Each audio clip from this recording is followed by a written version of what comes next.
नमस्कार.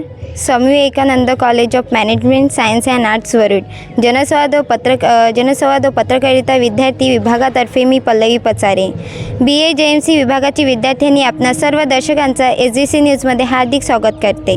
वरुड तालुका हा विदर्भाचा कॅलिफोर्निया म्हणून ओळखला जातो. तसंच वरुड तालुक्याची सांस्कृतिक व आध्यात्मिक क्षेत्रातही एक वेगळी ओळख आहे. वरुडपासून 15 किलोमीटर अंतरावर असलेलं हे करजगाव या गावाची तशी ओळख आहे गांधीघर म्हणून. राष्ट्रपिता महात्मा गांधीजीचे आश्रम व अनुयासन वास्तव्य असलेले हे गाव. करजगाव गावामध्ये दुसरी आध्यात्मिक ओळख म्हणजे या ठिकाणी असलेले श्री संत दत्तगीर महाराज यांची संजीवन समाधी स्थळ.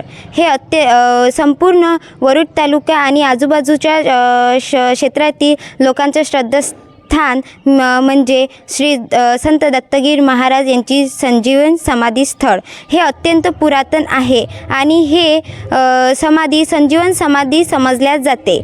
आपण समोर माहिती जाणून घेण्याकरिता आपल्यासोबत आहे अशोक सर. आपण त्यांच्यापासून माहिती जाणून घेऊया. नमस्कार. Swami Vivekananda college of management science and arts Warud जनसंवाद व पत्रकारिता विद्या विभागातर्फे मी अंकिता संजय शेळके आपणा सर्व दर्शकांचे SVC न्यूजमध्ये हार्दिक स्वागत करते. नमस्कार काका. नमस्कार. दत्तगीर महाराजची स्थापना कधी झाली? जवळपास आमच्या करजगावामध्ये दत्तगीर महाराज येऊन 150 वर्षापूर्वी ते या ठिकाणी आले. आमचे आजोबा यांना सर्वात जास्त म्हणजे माहिती आहे. आजोबा, त्याच्यानंतर आजोबा, त्याच्यानंतर आमचे वडील, त्याच्यानंतर आता आमची पिढी, अशा 4-5 पिढ्या या महाराजांना येऊन ह्या ठिकाणी झालेल्या आहे. आणि विशेष म्हणजे संजीवनी समाधी आहे. दत्तगीर महाराजचा परिचय कोणाला घडला? दत्तगीर महाराजचा परिसर करजगाववासियांनाच घडलाच, परंतु या आजूबाजूच्या करजगावच्या अवतीभोवती जे गावं आहे त्यांनासुद्धा फार मोठे चमत्कार घडलेले आहेत आणि ते आजही चमत्कार आम्हाला दाखवत आहे, दिसत आहे आणि आम्ही त्याची अनुभूती घेत आहे. दत्तगीर महाराजच्या मंदिरामध्ये कोणकोणते कार्यक्रम, सण, उत्सव साजरे केले जातात? दरवर्षी दत्तगीर महाराजच्या कार्यक्रमा म्हणजे दत्तगीर महाराजच्या मंदिरामध्ये दर पौर्णिमेला महाप्रसादाचा कार्यक्रम होतो. दर दिवसाला एक भजन असते. महिला मंडळाचं, पुरुष मंडळाचं एकही हप्त्यातून एकही दिवसाचा खाली जात नाही का या मंदिरात भजन, पूजन, कीर्तन आणि दर दशमीला गावामधून पालखी निघून महाराजांची या पादुकेची भव्य देवी अशी शोभायात्रा निघते दर दशमीला. आणि दर पौर्णिमेला जवळपास 10,000 लोक या ठिकाणून महाप्रसाद घेऊन जातात. दत्तगीर महाराजची पुण्यतिथी केव्हा साजरी केली जाते? दत्तगीर महाराजची पुण्यतिथी प्रगट दिनच्या आदल्या दिवशी, गजानन महाराजचा प्रगट दिनच्या आदल्या दिवशी पुण्यतिथी महोत्सव साजरा होतो आणि त्या कार्यक्रमात पुण्यतिथी महोत्सवाच्या निमित्ताने 7 दिवसाचा भव्य दिव्य असा कार्यक्रम असते. महाराष्ट्रातून नव्हे तर बाहेर देशातून सुद्धा या ठिकाणी लोक येत असतात आणि मार्गदर्शन करून, विद्वान लोक येत असतात आणि मार्गदर्शन करून आमच्या गावाला, परिसराला जात असतात.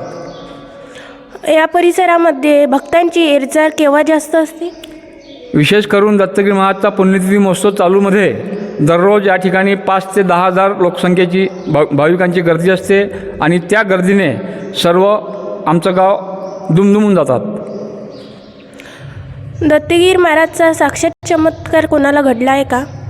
हो, आमच्या गावामध्ये बरेचसे असे जुने लोक आहे. आता नवीन पिढीसुद्धा आहे. नवीन लोकांनासुद्धा चमत्कार झालेला आहे. त्यांचे नावं सांगितले तर बरीच लिस्ट मोठी होते, म्हणून मी 1-2 लोकांची नावं घेतो. विशेष करून रामभाऊजी शेळके यांना चमत्कार घडलेला आहे. कृष्णाजी वानखेडे यांचा भाऊ, त्यांना चमत्कार झालेला आहे. असे अनेक लोकांचे आपल्याला उदाहरण या ठिकाणी देता येईल, परंतु लिस्ट फार मोठी होते म्हणून आम्ही जास्त लोकांची नावं घेऊ शकत नाही. या मंदिरात या भव्य दिव्य मंदिराचा आपण नियमावली कशी करतात? दत्तगिरी देवस्थानच्या वतीने एक ट्रस्टी निर्माण केलेली आहे. त्या ट्रस्टीच्या माध्यमातून दररोजचे कार्यक्रम आणि वर्षातून जे येणारे कार्यक्रम त्यांच्या माध्यमातून या ठिकाणी पूर्णपणे साजरे केले जातात. धन्यवाद. दत्तगिरी महाराज या मंदिरामध्ये महाप्रसादाची व्यवस्था कशी केली जाते? दत्तगिरी महाराजच्या कार्यक्रमानिमित्ताने जो महाप्रसाद होतो 20 ते 25 हजार लोकसंख्येचा, हा सर्व गाव मिळून आणि या परिसरातील लोकांच्या मिळून सर्वांची व्यवस्था अतिशय चांगल्या पद्धतीने आमचे गावकरी करतात. त्या माध्यमातून देवस्थान कमिटीचा आम्हाला सपोर्ट असतो गावकऱ्यांना. सर्वात महत्त्वाचं म्हणजे गाव करसगाव गांधीघर ह्या कार्यक्रमाचा केंद्रबिंदू आणि त्याच्या मागोमाग ही ट्रस्टी हे संस्थान दत्तगिरी संस्थान हे आहेत आणि 20 ते 25 हजार लोक या ठिकाणून महाप्रसाद घेऊन जातात. दत्तगिरी महाराज यांची रॅली शोभायात्रा कशी काढली जाते? दत्तगिरी महाराजची शोभायात्रा ज्या दिवशी महाप्रसादाचा कार्यक्रम असतो त्या दिवशी सकाळी 7:30-8ला चालू होते. तर गावामधून अतिशय सुंदर अशा पद्धतीने गाव सजावट केली जाते, मंदिर सजावट केली जाते. प्रत्येक दारासमोर रांगोळ्या, दिवे लावले जातात आणि एक प्रकारे दिवाळी आहे असं समजून सर्व लोक या कार्यक्रमात, या पालखीमध्ये, या भव्य दिव्य अशा शोभायात्रेमध्ये सहभागी होऊन आनंद घेतात आणि त्या आनंदाचा शेवटपर्यंत ते 1 वर्षापर्यंत त्याची ऊर्जा कायम ठेवतात. धन्यवाद काका. श्री संत दत्तगिरी महाराज यांचा अनुभव तुम्हाला कसा घडला? इथे 150 वर्षापूर्वी इथे जे जंगल आहे बाजूनं, त्या जंगलात महाराज राहत होते. इथून लोक जात होते काट्या तोडासाठी.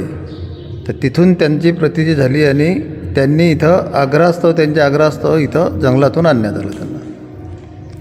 श्री संत दत्तगिरी महाराज यांनी जीवन समाधी घेतलेली आहे, यांचा तुम्हाला अनुभव कधी कळला? हे जुने लोक सांगत होते का इथं समाधी आहे. जेव्हा आम्ही जीर्णोद्धार केला तर पूर्वीचं जे छोटंसं मंदिर होतं त्याच्याखाली जिवंत समाधी आम्ही स्वतः पाहिली. स्वतः आम्ही जे पाहिलं ते 1991 साली जेव्हा जीर्णोद्धार केला तेव्हा आम्हाला ते प्रत्यक्षात पाहिलं. माहिती तर पहिलेच होती, पण तेव्हा आम्ही प्रत्यक्षात स्वतः नजरेनं पाहिलं आणि त्याचा जीर्णोद्धार केला. या कार्याविषयी तुम्हाला कसा अनुभव आणि इथे कोणकोणते वेगवेगळे धार्मिक लोक येतात? इथं बरेचसे महापुरुष येऊन गेले आहे. आता 1 वर्षापूर्वी इथं मोठा कार्यक्रम झाला आहे गजानन महाराजच्या माध्यमातून. तेव्हा खूप मोठे संत येऊन गेलेले आहे. राष्ट्राचा तुकडोजी महाराज येऊन गेलेले आहे.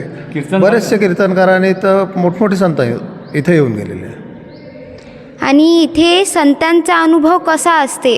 संतांचा अनुभव हा अतिशय चमत्कारी आणि अंगावर शहारे येण्यासारखा असते आणि प्रत्येक मनुष्य जीवनात आलेल्या माणसाचं भविष्य कसं उज्ज्वल होईल त्यानिमित्ताने असा हा एक फार मोठा चमत्कार हा संदेश देऊन माणसाला जातो.